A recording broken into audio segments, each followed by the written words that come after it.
and where the Hook statue is, near the American Cities building. And further, see to it that no trees in this park are removed from their current location. And if you would see to it, how would you go about it specifically? All right, we'll start with the county executive candidates. Mr. Dunbar. Yes, I've taken an early position on opposing that, and you'll see that at www.slowroad.org.com.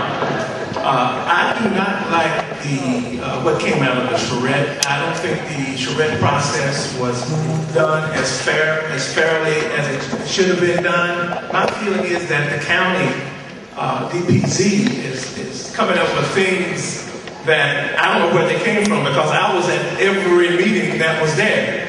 So one of the things that needs to be addressed is DPZ and the entire zoning process. Yes, and I have a plan for that on my website, www.slowroad.org.com. I'm the best qualified candidate for Howard County Executive next year. We cannot afford to take a chance on our present elected officials again. If we miss it, if we choose the wrong person, Columbia is gone. Thank you, Mr. Dunbar. Mr. Ullman? Good question. And the question really gets to one of the major things that was discussed, and there's some differences in opinion about the vision for that area sort of between the American Cities building and Clyde's. I know I've heard a lot of people say that they think a one-lane in each direction road should be through there. I've heard a lot of people say that they think that's a bad idea. I've heard people say that it should be a pedestrian-only plaza, but it should connect people through. And I think that's where I fall down, that it should be a pedestrian-only plaza. Some of the drawings that came out of it talked about the kind of treatments you would put there, that it would be closed on the weekends for a farmer's market, for instance, in the plaza there. You know, I would like, I'm down at Lakeside Coffee all the time. I'd like to see that area be used. Somebody talked about the vibrancy of the lakefront. The lakefront's vibrant maybe 3-4 times a year. Friday nights now, the dancing outside Clyde's. Okay, well, July 4th, the Lakefront Festival, tell me whatever. You go on a Tuesday night after dinner, there's very few people down there. So, and I'm there all the time. Thank you. Thank you. Thank you. Well, it is a beautiful area. First of all, I really would be heck bent on returning a sense of trust to county government and just how it works and how it collaborates and works with people. I mean, it just seems to be a major problem. And this redevelopment issue comes up time and time again. I wouldn't be interested in seeing any development go over top of the Love statue or anything else. I think it ought to be pedestrian friendly. I think that has all the opportunity in the world to be really vibrant. And I work with General Growth Properties and those involved in the task force in this community to look at that and avoid doing. I'd like to see it simply pedestrian friendly and see it built in a way that allows everybody to use it without railroading anything in the way of roads or anything else. Thank you. I like the word that Mr. Wallace used is railroading. That's a lot of how people feel. What happened throughout the charrette process is that all the input came in, but the output seems as though nobody listened. And there was a lot of railroading going on. As county executive, we'll start with a clean slate. We'll build upon some of the great ideas that were gathered throughout the last year and a half or so, but we're going to start with a clean slate. We have a brand new county council. All 5 council members will be brand new, not coming in with any preconceived notions of what should happen down there.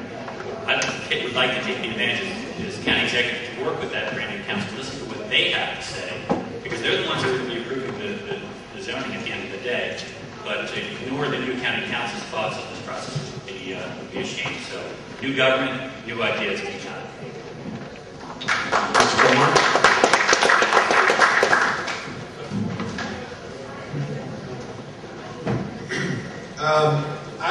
I really like the idea of using that area. This is just my vision of it, and it goes back to about a year ago. Jessica and I were in Spain for my brother-in-law's wedding, and in all of the towns that were there, they had town squares, which there was no vehicle traffic, but we community gathering place. It's a great idea. And I would like to see that area with a pedestrian plaza, with a coffee shop and other ways to facilitate making that area a really active community gathering place. As to the specific question of making sure trees aren't removed, I'm certainly in favor of that. Love trees. But I do have to go back to my urban forestry class to know that that's a tough thing to promise because urban and suburban trees have much trickier lifespans, and I'd hate to say we're not going to remove any tree, and then you've got a tree that's on its last legs about to fall over. So Thank you. Wincopin? Well, Chris and Mr. Wallace mentioned railroad. I'd like to bring a railroad through there. HO gauge. I agree with what most everyone said. I'd like to maintain the pedestrian, character and feel of the downtown. I've been going down, downtown to that area in Kimakundi. I used to skate on Kimakundi as a kid all the time. It hasn't frozen over since the 70s growing up. We'd have fires out on the lake. Literally, the ice was so thick back in the late 60s and early 70s. But I've been hanging out in that downtown area all of my adolescence and younger years. I still go down there, of course, to Clyde's and the other places. But I would definitely want to retain the feel, and I don't think any roads, any vehicular traffic has any.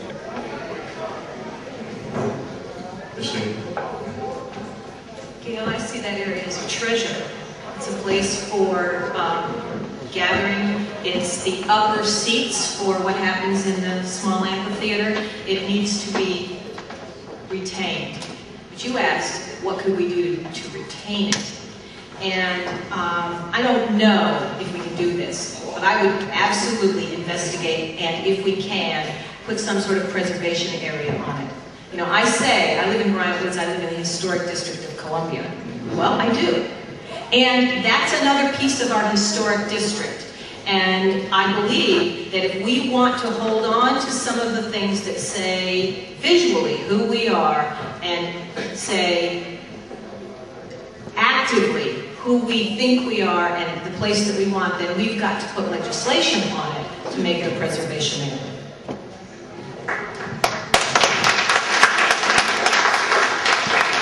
Lastly, I believe, I don't mind enhancing the lakefront area, but leveling buildings, putting roads in,